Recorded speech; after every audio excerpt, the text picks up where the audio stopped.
Shalom Elohim, haleluya, puji nama Tuhan. Semangat pagi Bapak Ibu Saudara yang dikasihi Tuhan kita Yesus Kristus. Jumpa lagi bersama saya Pendeta Samuel Mawuntu dalam Renungan Pagi ke 2353 hari Renungan Pagi ini mengudara. Puji Tuhan. Bapak Ibu Saudara yang dikasihi Tuhan, sebelum kita membaca, mendengarkan dan merenungkan firman Tuhan hari ini, mari kita berdoa, minta pimpinan Roh Kudus. Kita berdoa. Bapa di surga, berbicaralah kepada kami semua.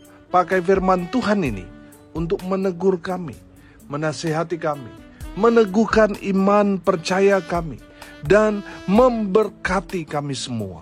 Di dalam nama Tuhan Yesus yang adalah firman Allah yang hidup, kami berdoa. Amin. Haleluya.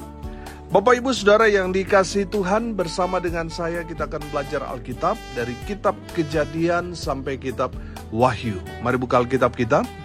Sakaria pasal 8 ayat 1 sampai ayat 10.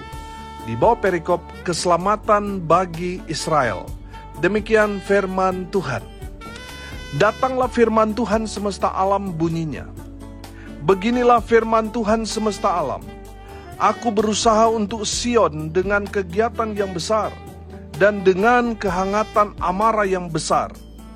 Beginilah firman Tuhan. Aku akan kembali ke Sion dan akan diam di tengah-tengah Yerusalem. Yerusalem akan disebut kota setia, dan gunung Tuhan semesta alam akan disebut Gunung Kudus. Beginilah firman Tuhan semesta alam. Akan ada lagi kakek-kakek dan nenek-nenek duduk di jalan-jalan Yerusalem, masing-masing memegang tongkat karena lanjut usianya. Dan jalan-jalan kota itu akan penuh dengan anak laki-laki dan anak perempuan yang bermain-main di situ. Beginilah firman Tuhan semesta alam. Kalau pada waktu itu sisa-sisa bangsa ini menganggap hal itu ajaib, apakah aku akan menganggapnya ajaib? Demikianlah firman Tuhan semesta alam. Beginilah firman Tuhan semesta alam. Sesungguhnya, aku menyelamatkan umatku dari tempat terbitnya matahari sampai kepada tempat terbenamnya. Dan aku akan membawa mereka pulang, supaya mereka diam di tengah-tengah Yerusalem. Maka mereka akan menjadi umatku, dan aku akan menjadi Allah mereka dalam kesetiaan dan kebenaran. Beginilah firman Tuhan semesta alam.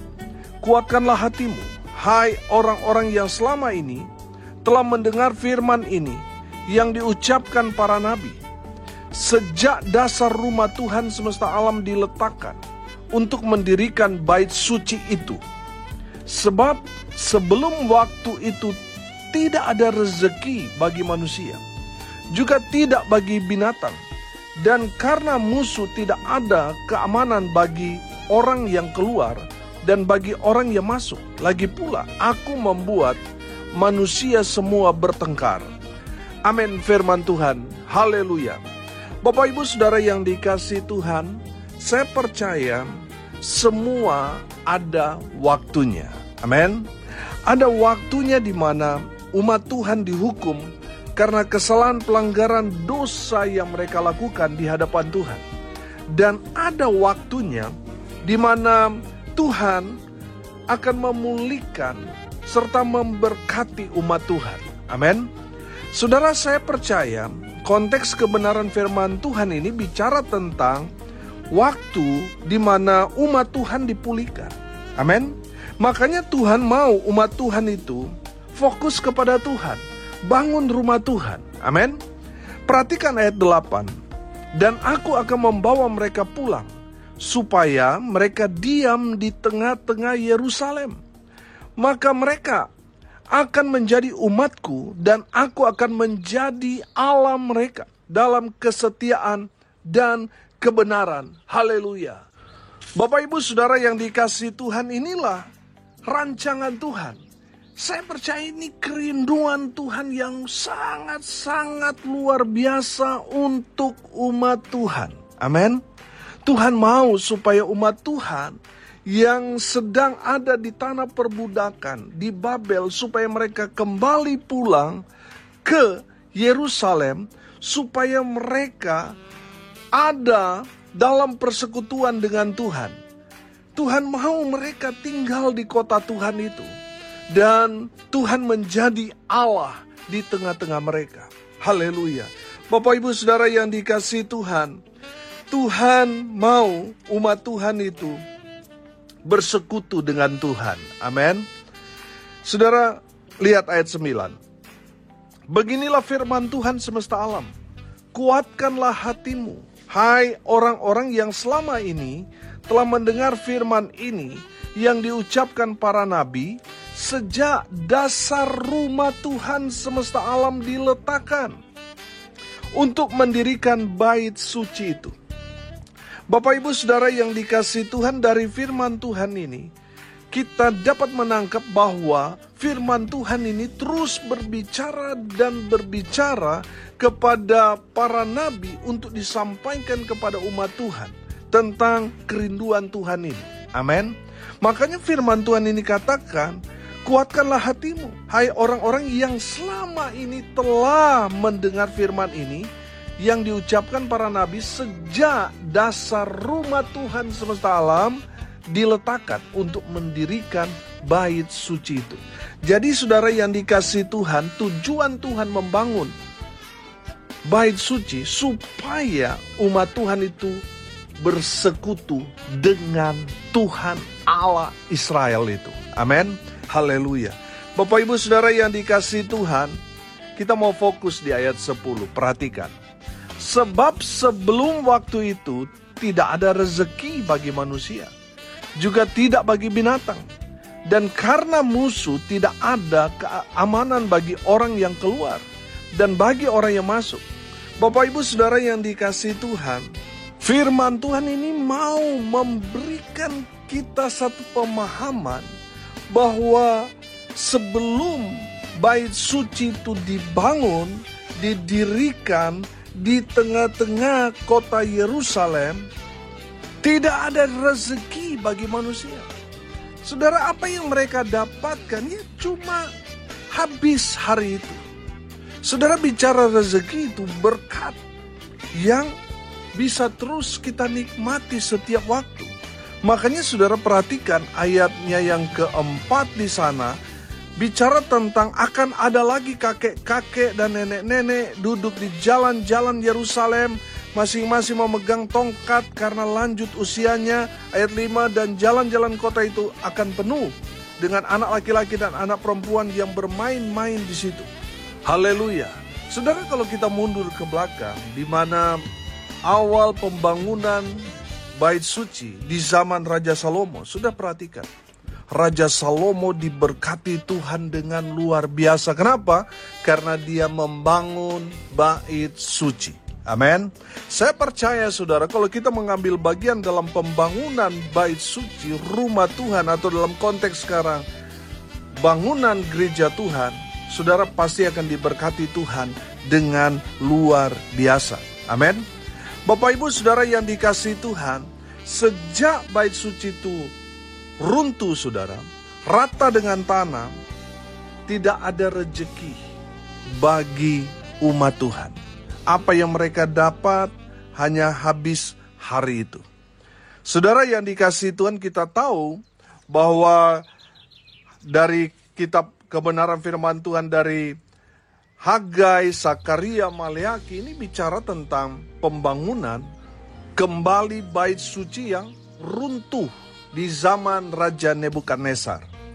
Bapak Ibu Saudara yang dikasihi Tuhan, saya percaya ketika kita terlibat dalam pekerjaan Tuhan untuk pembangunan, saudara akan diberkati Tuhan dengan luar biasa. Amin. Jadi kalau saudara diberkati, saudara ambil bagian supaya terus saudara diberkati. Kalau saudara sudah diberkati, jadilah berkat bagi umat Tuhan. Haleluya. Saudara, dari kebenaran firman Tuhan ini kita belajar yang pertama. Sebelum rumah Tuhan didirikan, tidak ada rezeki bagi umat Tuhan pada saat itu. Mereka sibuk membangun rumah mereka sendiri. Kalau kita belajar beberapa waktu yang lalu di kitab Hagai, mereka berharap banyak tetapi yang mereka hasilkan cuma sedikit. Mereka mengumpulkan semua yang mereka dapatkan tapi hanya seperti debu di tangan ketika ditiup habis dalam sekejap. Saudara yang dikasihi Tuhan, ketika mereka memperhatikan untuk pembangunan rumah Tuhan, umat Tuhan diberkati. Amin. Saudara mau terus diberkati, berlimpah rezeki dalam kehidupan saudara? Amin.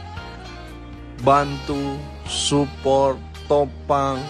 Kalau gereja saudara lagi membangun, ambil bagian dalam pembangunan rumah Tuhan itu. Amin. Saya percaya saudara akan diberkati Tuhan dengan luar biasa. Saudara nggak rugi kalau saudara mensupport, saudara mensponsori, saudara menyumbang. Mungkin bagi orang yang menerima itu hanya sedikit, tetapi Tuhan memperhitungkannya. Amin. Saudara perhatikan, sebelum rumah Tuhan didirikan, tidak ada rezeki bagi mereka. Saudara yang dikasihi Tuhan, kalau saudara masa bodoh, saudara nggak mau terlibat, ya tidak ada rezeki dalam hidup. Kalau saudara mau berlimpah rezeki, saudara ambil bagian dalam pembangunan rumah Tuhan. Amin. Yang kedua saudara, membangun rumah Tuhan itu akan membuka pintu rezeki, pintu berkat. Amin. Saudara, di saat saudara memberikan sumbangan, oh haleluya, saudara pasti diberkati. Amin.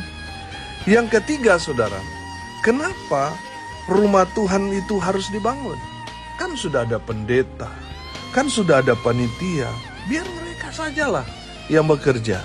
Saudara yang dikasihi Tuhan, kenapa rumah Tuhan itu harus dibangun? Karena dengan membangun rumah Tuhan, umat Tuhan pasti dipulihkan, pasti dipelihara Tuhan, pasti diurus Tuhan, pasti diberikan kelimpahan berkat-berkat yang tidak akan pernah habis-habis. Mereka akan diberikan umur panjang, mereka akan beranak cucu. Apapun yang mereka kerjakan lakukan, dibuat berhasil oleh Tuhan. Amin. Haleluya. Saudara yang dikasihi Tuhan, dengan membangun rumah Tuhan, itu membuktikan bahwa umat Tuhan itu mengasihi Tuhan. Amin. Dengan membangun rumah Tuhan, itu menandakan bahwa umat Tuhan memprioritaskan Tuhan di atas segala-galanya. Dengan membangun rumah Tuhan itu membuktikan bahwa umat Tuhan itu hidup takut akan Tuhan. Amin. Haleluya.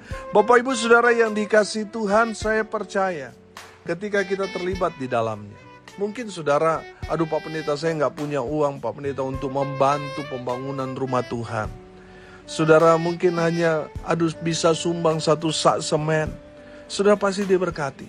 Kalaupun saudara, saya nggak bisa memberikan apa-apa Pak Pendeta. Kalau saudara nggak punya apa-apa, minimal saudara berdoa. Amin.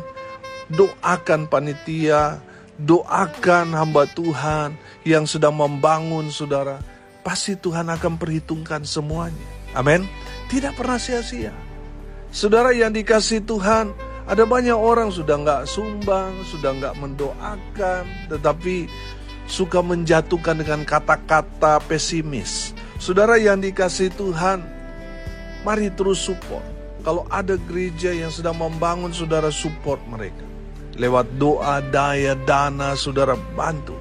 Dan saudara akan melihat cara Tuhan memberkati saudara dengan caranya yang ajaib. Amin. Haleluya. Saudara yang dikasihi Tuhan, hari ini kita belajar saudara.